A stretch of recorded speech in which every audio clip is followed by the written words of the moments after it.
Nagħmlu flimkien it-talba tal-kwindiċina illum li ninsabu fir-raba' jum. Xi ħaġa qabel xejn dwar iż-sbuħija ta' din il-festa.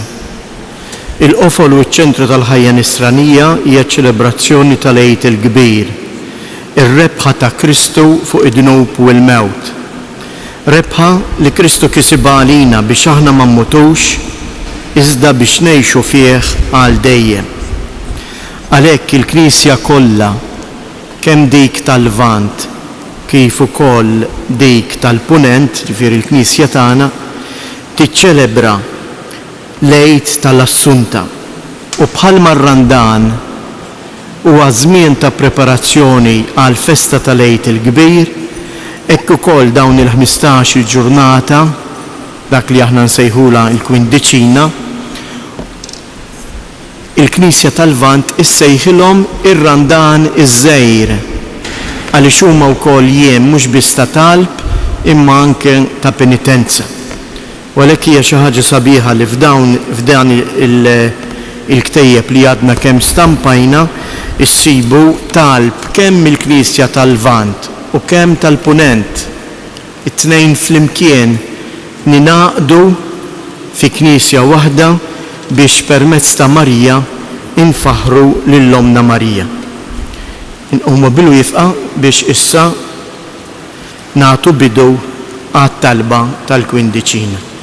Fl-isem tal-Missier u tal-Iben u tal-Ispirtu Santu, il-paċi ta' Kristu rxox trebbieħ fuq il-mewt u id-dnub li tella fis-sema lill-Ommu il-Verġni Marija tkun magħkom il-koll.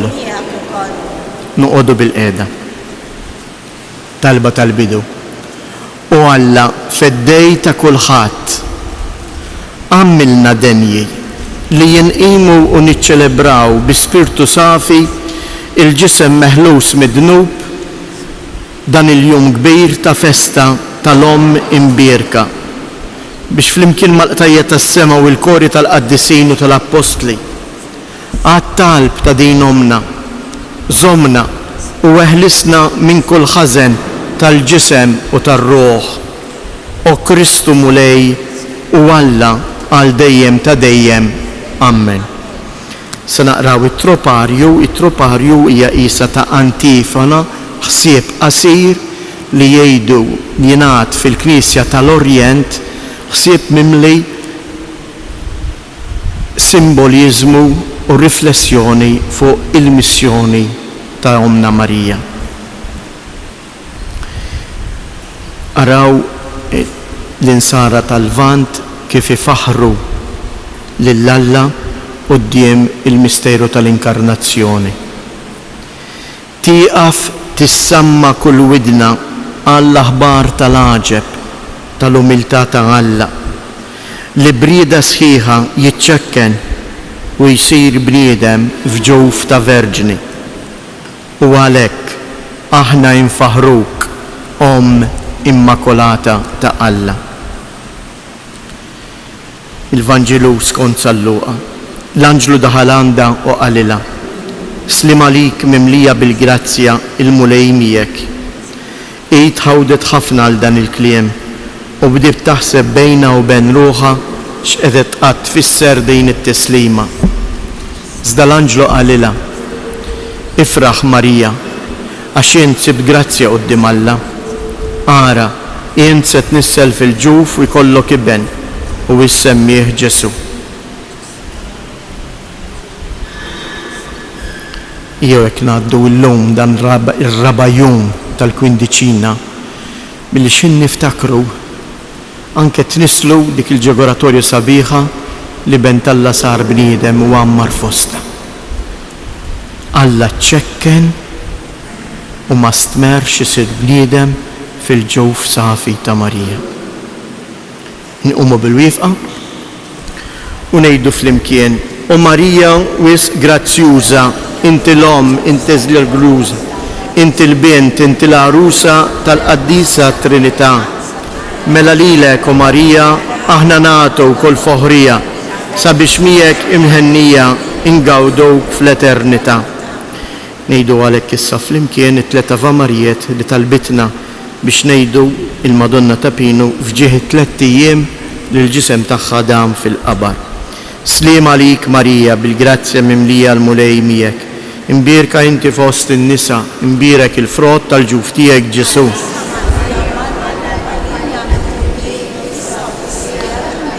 Sliem għalik Marija bil-grazzja mimlija l-mulej miegħek. Imbierka inti fost in-nisa, imbierek il-frott tal-ġuf tiegħek Ġesu.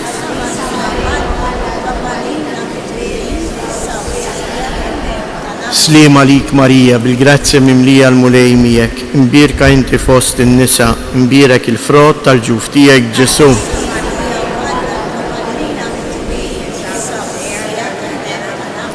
Madonna ta' Pinu, Sultana tal-familja, ħarstek fuqna dejjem żomm. Talba ta' Eluq. Aħna il-fidili tiegħek inxandruk, Om qaddisa ta' Alla.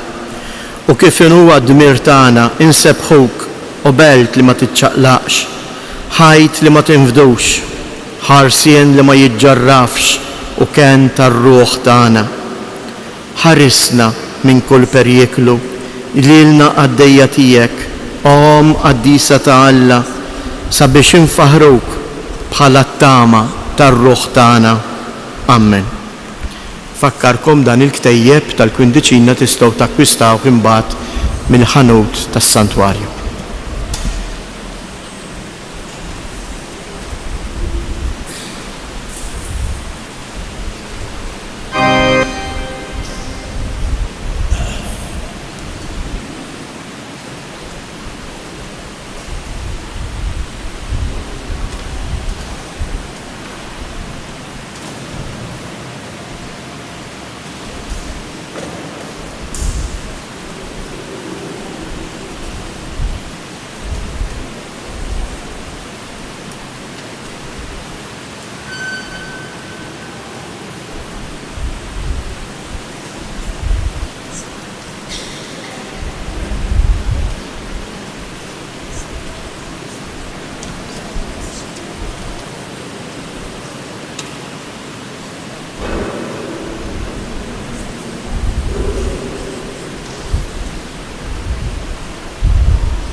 fl-isem tal-Missier, tal-Iben, tal-Ispiritu Santu, il-grazzja ta' Sidna Ġesu Kristu li mħabba ta' Alla l-Missier u l-għaqda fl-Ispiritu Santu tkun ma'kom il-koll. Se niċċelebraw liturġija tal-Quddisa tal-Verġni Mqadsa Marija saħħa tal-murda. Li nitolbu għal ħutna l-murda u għal dawk li jduru bihom nofru s-sagrifiċċju tal-Qudiesa għall-irwieħ ta' Giuseppi u Giuseppa Sultana, Alfons u Marija Paċ. U tiegħu narfu ħtijietna biex nitħejjew sewwa ħalli niċċelebraw kif jixraq dawn il-misteri qaddisa.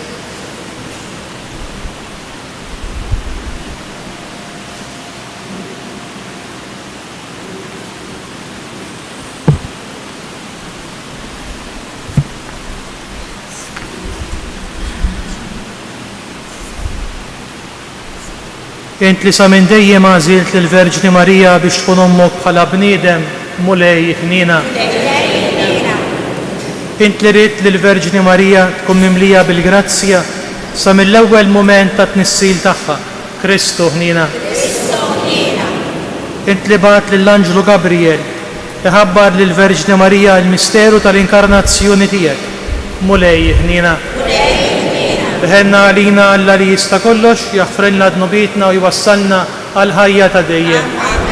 Nitolbu. Għamel mulej Alla tagħna li nkunu dejjem qawwijin u sħaħ fir-ruħ u l-ġisem u li bit-talb glorjuż tal-Verġni Mqaddsa Marija neħilsu mid-dwejjaq ta' issa u nifżbu lejna ta' dejjem. Bibnek Ġesu Kristu Sidna li hu Alla u miegħek jgħixu jsaltan flimkien mal-Ispiritu Santu għal dejjem ta' dejjem.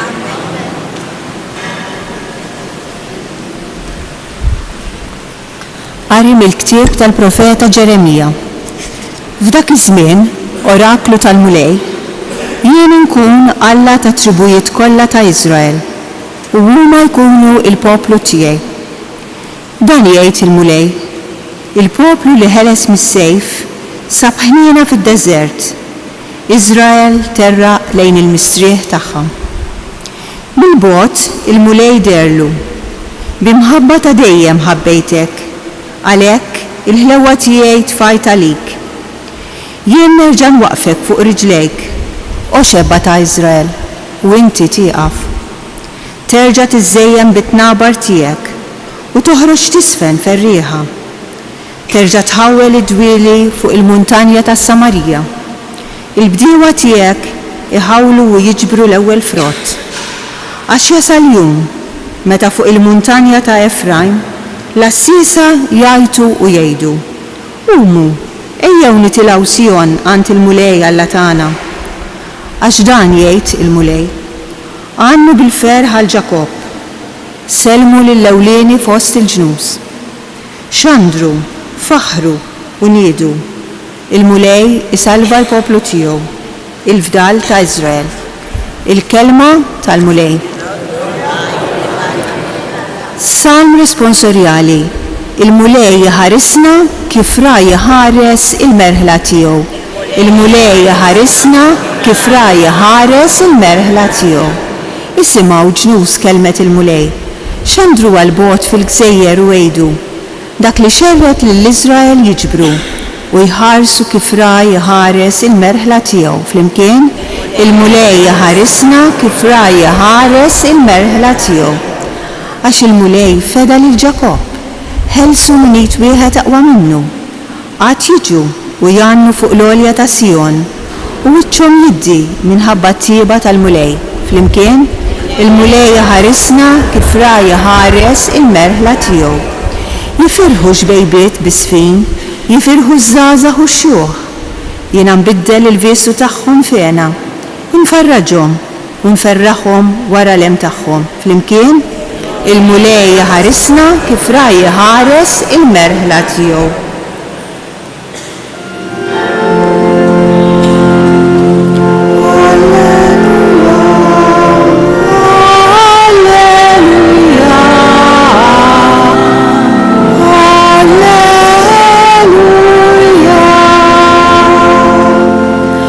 Profeta kbir għam f'nofsna u Alla żar il-poplu tiegħu.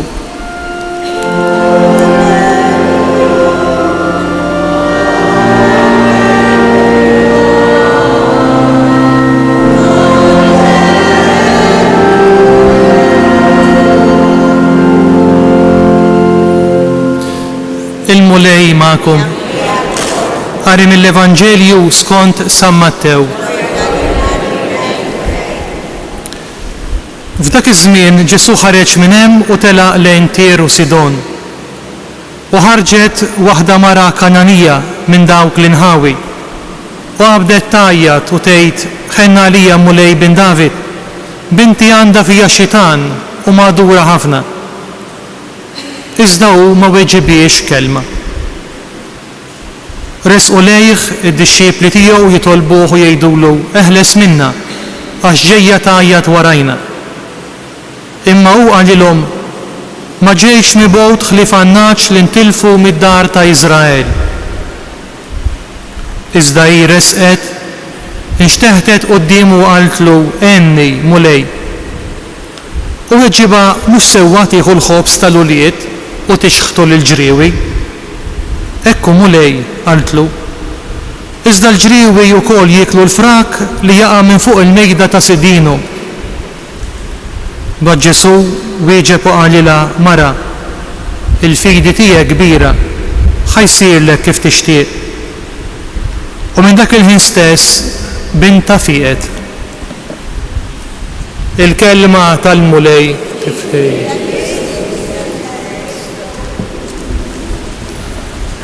Il-Vanġeli jagħtuna żewġ episodji, żewġ rajjiet fejn Ġesu ifaħħar il-fidi ta' xi ħadd.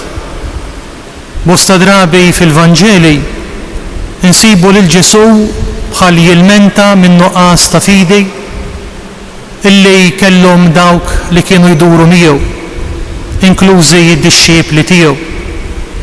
Kieku kellkom fidi żgħira daqs din iż-żerrija tal-mustarda jgħid Ġesu, kieku kontu tgħidu lil din il-muntanja inqala u tħawwel fil-baħar.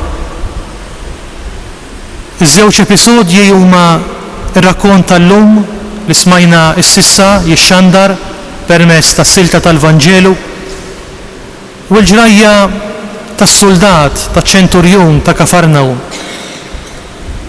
Fiż-żewġ rajjiet Ġesu ifaħħar il-fidi tagħhom. Jgħidilha lil din il-mara Kananija, mara, il-fidi tiegħek kbira. U dwar ċenturjun Ġesu jgħid lil dawk ta' madwar u ngħidilkom illi f'Iżrael kollu ma sibx fidi bħal din.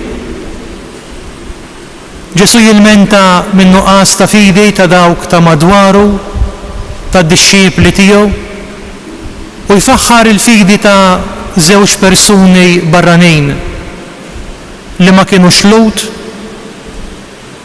tal-lum anqasej fl-art ta' Iżrael u saħansitra imara li għal żmien Ġesu ma kienet tfisser xejn. Il-fidi tagħha, twemmin tagħha, dak li tgħid ma kellu ebda valur. Naħseb illi dan lilna xi ħaġa jrid jgħidilna. Jgħidilna qabel xejn xi ħaġa dwar il-fidi tagħna.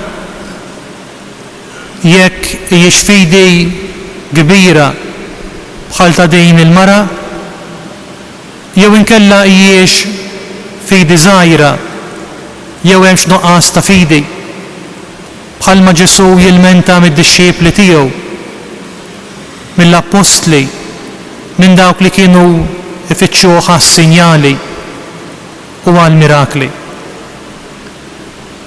U jgħidilna xi ħaġa dwar il-mod ta' kif aħna inħarsu lejn l-oħrajn, speċjalment ta' dawk li ma jaqsmux magħna l-istess twemmin, ta' dawk li forsi m'għadhomx jiffrekwentaw il-quddiesa bħalma nagħmlu aħna, speċjalment il-quddiesa tal-ħadd. U forsi inħossuna faċli li niġġudikaw in-nuqqas ta' fidi ta' ħaddieħor, li nilmentaw kemm il-Knisja jew dawk li suppost huma membri tal-Knisja sejrin lura. U forsi jimpoġġu lilna nfusna bla ma nafu fuq pedestall u npoġġu lil ħaddieħor in-naħa t'isfel.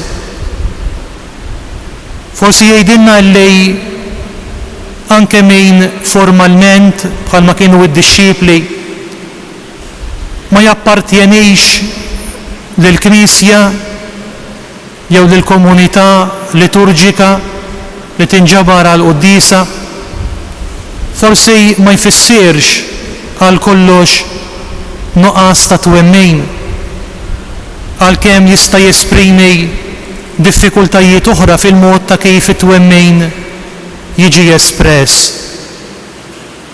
Lura l-Vanġelu jistedinna sabiex ma nkunux ħfief biex ngħaddu ġudizzju fuq it-twemmin tal-oħrajn,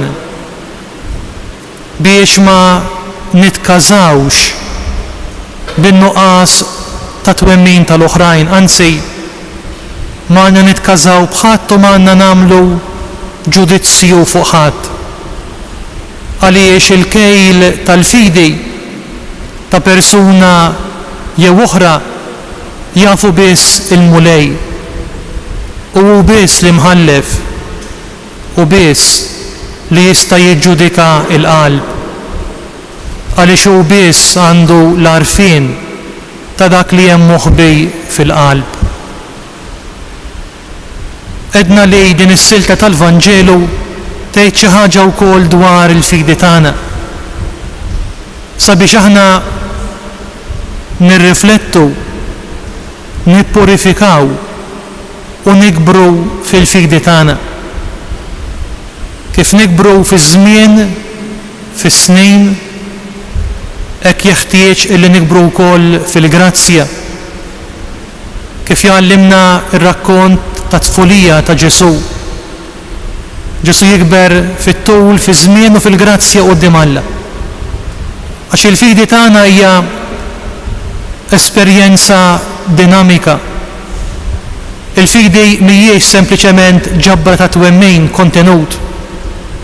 Bħal xejn nistqarru t-twemmin tagħna, il-fidi tagħna nhar ta' ħadd.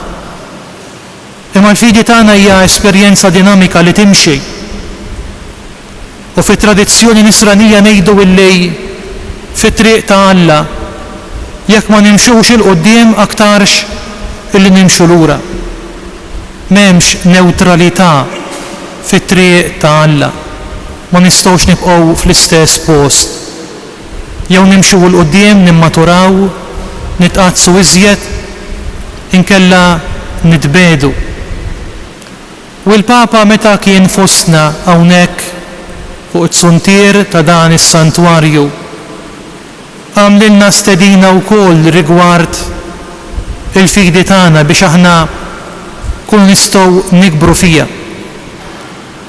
Għalilna il-Papa Franġisku illi jekk irridu li l-fidi tagħna u l-azzjoni tal-Knisja jikbru, jekk irridu li dawn jimxu l-qudiem, jeħtieġ li mmorru ftit lura.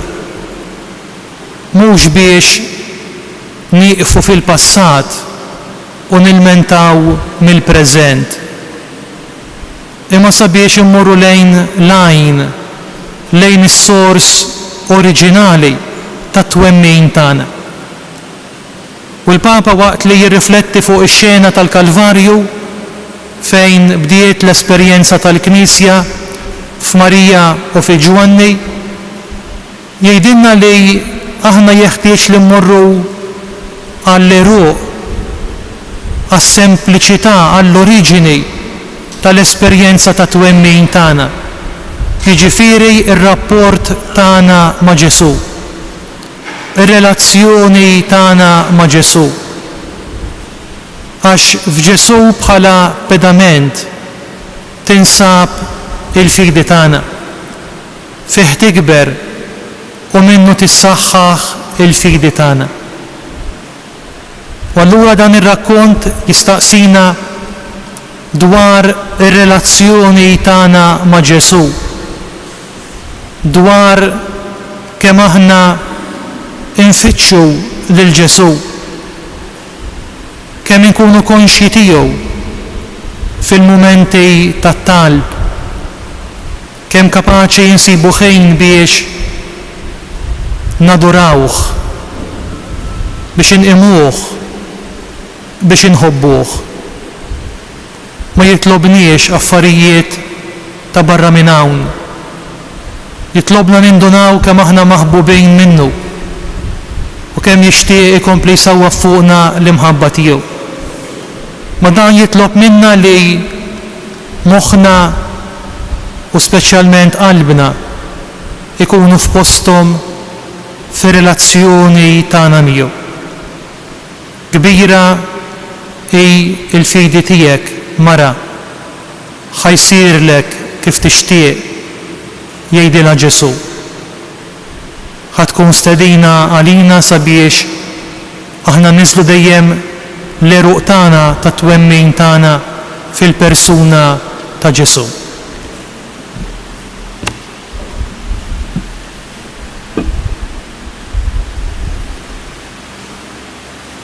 Inqumu bil-wieqfa u rresqu it-talb tagħna lill-mulej. Talba tagħna kollha fiduċja titlaq quddiem Alla l-Missier permezz ta' Ibnu Ġesu li huwa dejjem ħaj biex jidħol għalina. Għalhekk nitolbu ngħidu isma'na Missier bibnek il-għażiż. Isma'na Missier bibnek il-għażiż. Għall-Knisja sabiex tkun sinjal ħaj ta' għaqda għall popli kollha nitolbu. Għal dawk li mhumiex insara sabiex il-prattika tal-virtujiet u x-xewqa ta' ħajja tajba jiftħulhom it-triq għal Kristu, is-Salvatur tal-bnedmin kollha nitolbu. Għal dawk li jinsabu imniktin, mod partikolari għal murda biex isibu dejjem tama fil-mar tagħhom nitolbu. Għalina sabiex fit-talb tagħna infittxu aktar il-persuna ta' Ġesu u l-kelma tiegħu nitolbu.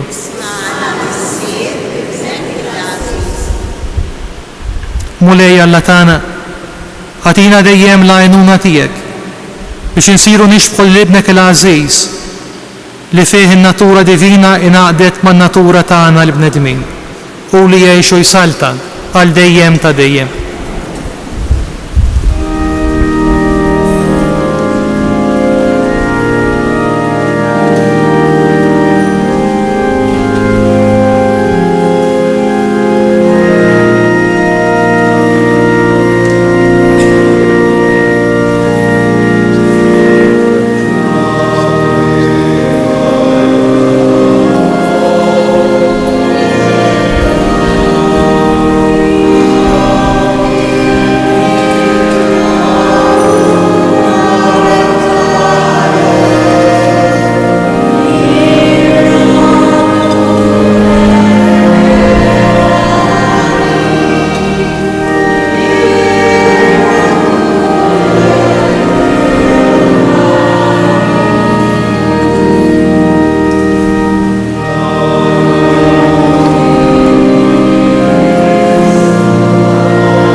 Nitolbu ħutej biex is-sagrifiċċju tiegħi u tagħkom ikun jogħġob Alla l-Missier li jista' kollox.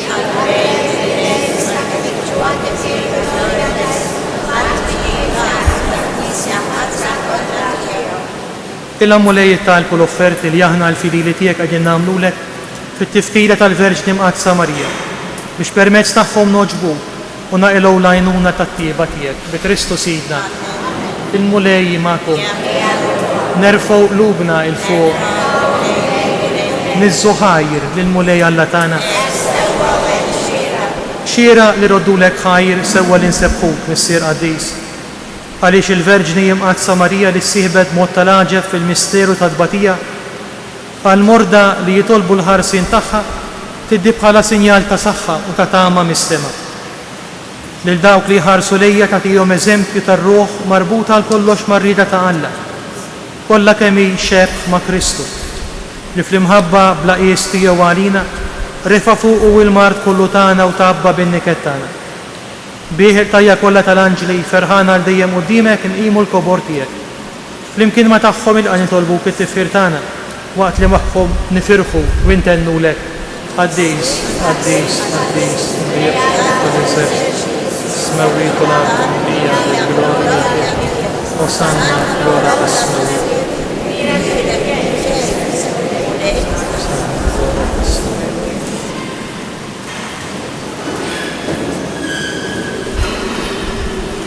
Qaddis tas-sewint mulej intelajn ta' kull qdusija. Qaddes għalek nitolbuk dawn l-offerti bil-barka tal-Ispirtu tiegħek biex isiru għalina l-ġisem u d-dem ta' Sidna Ġesu Kristu. Li meta kien sejjenata biex minn raj ħibati ħajl ħobs, ratti l-ħajr qasam tal id-disċipli tiegħu u qal ħudu u kullu il-kol minn dan għax dan huwa ġismi li jingħata għalikom.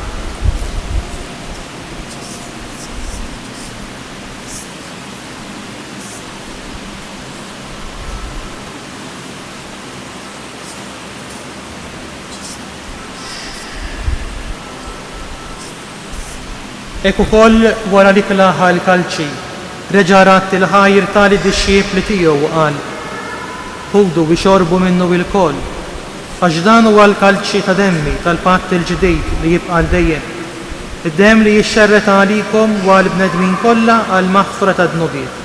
Għamlu dan tifkira tiegħi.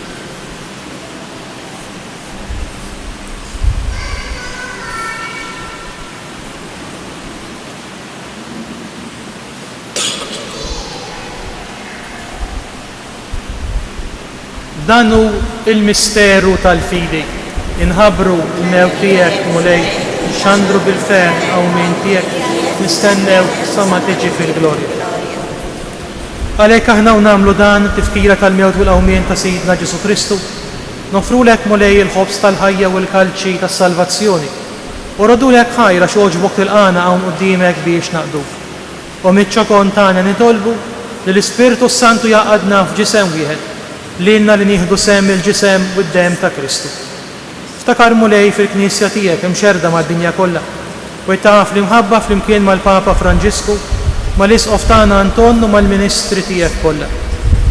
Ftakar ukoll fil-qaddejja tiegħek Giuseppi, Giuseppa, Alfons u Marija li oġbok issejħilhom għal għandek minn din id-dinja. Għamel li kif huma bil-ma'mudija mitu fibnek u bħal ibnek, ek ukoll fibnek u bħal ibnek jirxu xtawa l-ħajja. Ftakar ukoll f'ħutna li raqdu bit-tama tal-qawmien. Ftakar fil-mejtin kollha daħħalhom quddiemek fid-dawl tas-seb tiegħek. Ħen għalina l-koll nitolbuk. Ħati lilna wkoll il-wirt tal-ħajja ta' dejjem flimkien mal-Verġni Imqazza u Alla Marija ma' żewġa San Giusepp mal-Apostli u mal-qaddisin kollha li għexu fil-ħbiberija tiegħek sa mill-bidu tad-dinja. Għamel li magħhom infaħruk u nsebħuk Ġesu Kristu ibnek. Bi Kristu, ma' Kristu u fi Kristu. Jingħata lilek Alla missier li tista' kollox flimkien mal-Ispirtu Santu u l-ġieħ u glorja għal dejjem ta' dejjem.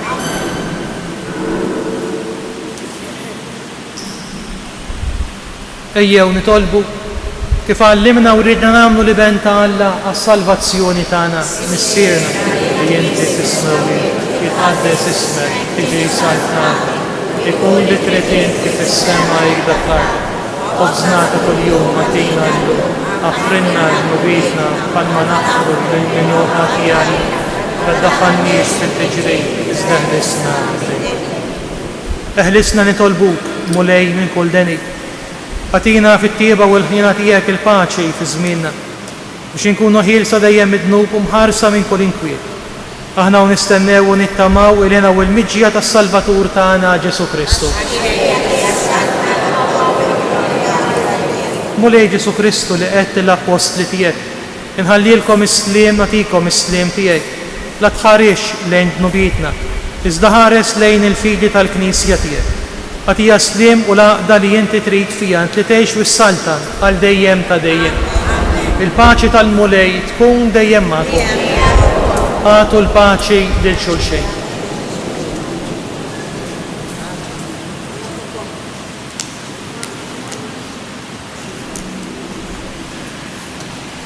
ħaruf talla titneffi d-nubiet tad-dinja ġnali.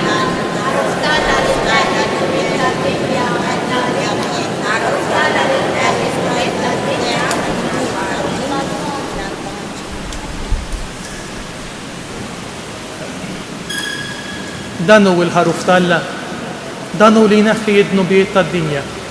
Ħejn aħna mistiedna l-ikla tal-ħaruf, mulej ma jissorri t-tikkotta fis-sam tiegħek.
Gloria lill-Missier u lill-Liben u lill-Ispiritu Santu.